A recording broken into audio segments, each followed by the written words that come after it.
Hey guys, welcome back to the channel.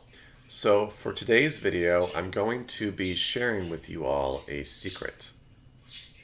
It's not a secret, but I'm going to be sharing with you on what I do with my paycheck each time I receive one. It's Wednesday morning. I get paid on a bi-weekly basis every other Wednesday.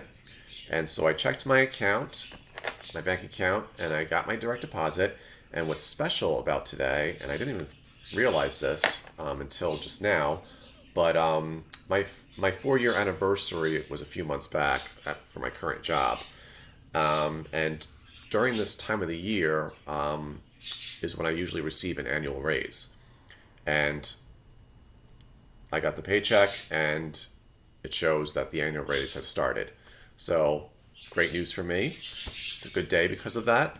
It's nothing too big. It's a couple $1,000s more a year, but it can't hurt. So what I do when I get paid is I write down the amount.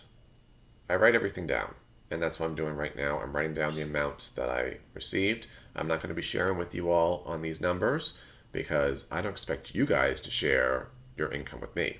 So I think fair is fair. But so I have that down, and the first bills that I pay off are credit card bills. So I have 2 credit cards, each with a balance, and I'm writing down the balance for each one of them. Now, I know there's financial gurus out there that might disagree with this tactic of, using credit cards regularly or relying on them over cash. I do agree with that in certain aspects, but I feel that's for people that aren't responsible for credit.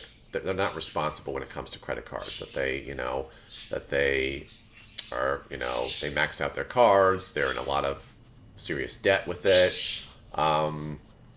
I'm not one of them. I consider myself as a responsible credit card user. Therefore, I use credit cards regularly. And what I do, rather than paying my credit card balance at the end of every month, I pay bi-weekly. So anytime I get my paycheck.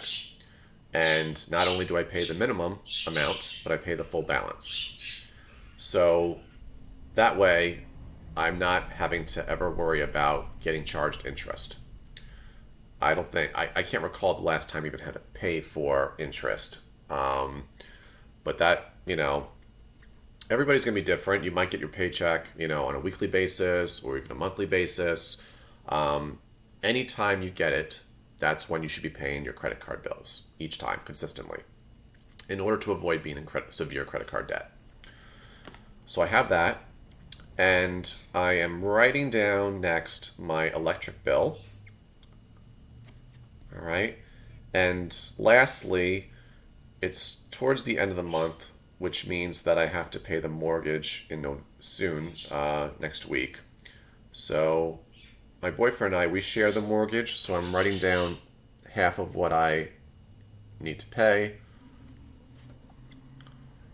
And yeah, it doesn't seem like a lot of bills, and this is a good reason why, credit cards are kind of cool to have, is because my phone bill, my subscription charges, things of that nature is automatically charged on my card. So therefore, those bills are included in the credit card bills. It just helps me to not have to keep track of so many other bills. That works for me. It might not work for you necessarily. So once I've paid off those bills, the next thing is going down to helping me to achieve my goal of paying off all my student loans. What I do is I write down the leftover balance that I have after paying off those bills. Now, this isn't the number. I'm just going to give you guys an example just to help you guys understand of how I do this. So, let's say you were doing this method and you had $850 left left over after paying off your bills. 800 of that would go to student loans. I would use that 800 to pay off my student loans.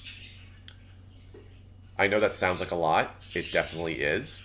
But keep in mind, if you're very serious about being debt-free, trying to get all that crap out of the way, specifically with student loans, not just that, but like, let's say credit card debt or car payments, you have to be aggressive if you want to pay it off sooner rather than later. And that's what I do. Now, 800 of that, like I said, would go to the student loans. The $50 of that, I would split that in half. The 25 would go into my savings. So that way, I have that kind of money in case an emergency should come up, you name it. The other 25 would go into my checking. And that money would be used as pocket money for myself. Money that I can spend on whatever I want with it.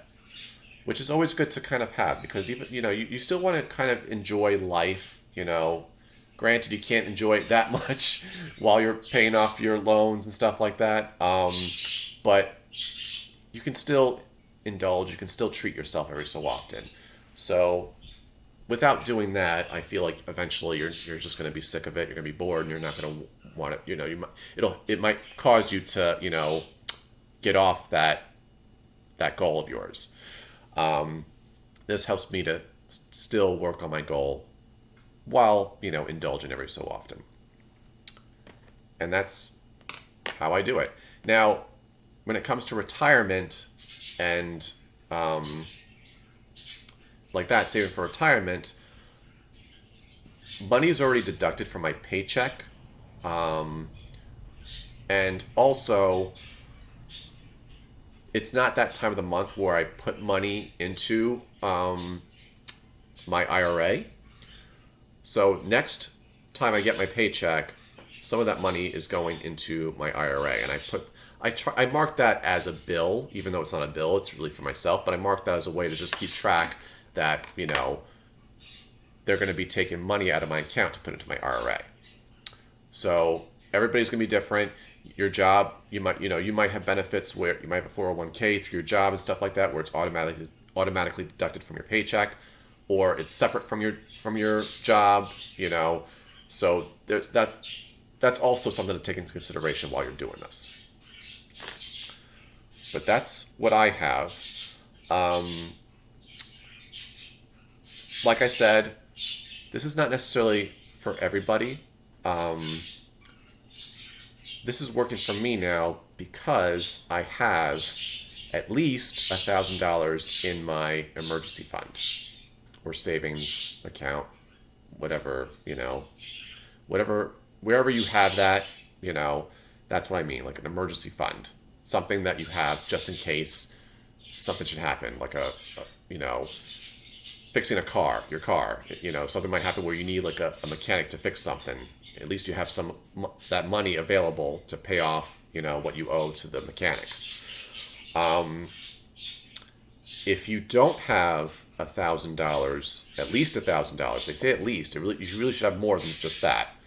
If you don't have at least $1,000 in your emergency fund, then you shouldn't be putting, let's say, that $800 into paying off your debt. That $800 should be going into your emergency fund first. And until you get that $1,000, or if you feel like you should have a few more, I mean, at this day and age, things are just so freaking expensive that $1,000 is not going to cut it most of the time. But once you have some sort of safety net in place, then that's when you can take advantage of this method that I use. This method works for me. It might not necessarily work for many of you out there. A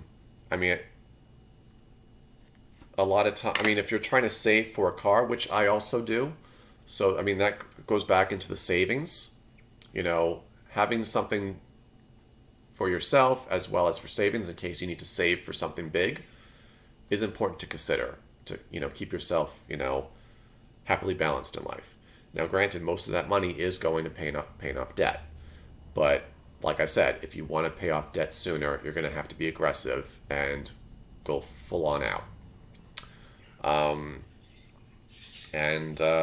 Yeah, that's all I have. I hope this video you found to be useful, and I look forward to speaking to you guys again. All right, take it easy, stay frugal. Bye.